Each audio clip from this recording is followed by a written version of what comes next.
9月4日凌晨5点52分，在新疆维吾尔自治区东突厥斯坦喀什地区加什县发生5.5级地震，震源深度8公里。截至目前，中共政府没有报道具体人员伤亡情况。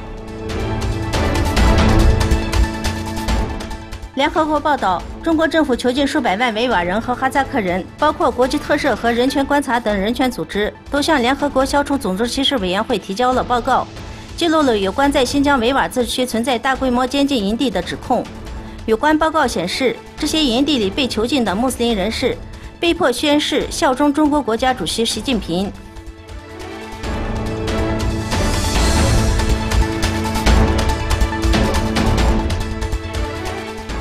环球国际热点网报道，曾爆出美国政治丑闻水门事件的《华盛顿邮报》资深记者波沃，最近即将出版一本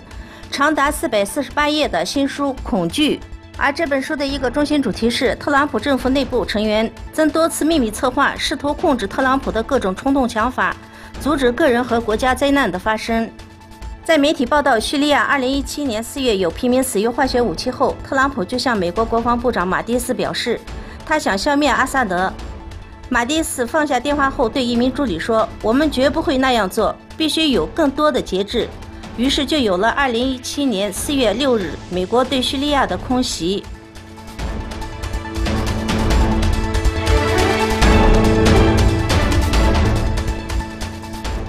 乌兹别克斯坦总统米尔齐约耶夫出席了第6届突厥语国家元首峰会，并提议将位于乌兹别克斯坦北部历史悠久的西瓦市设为该理事会的首都。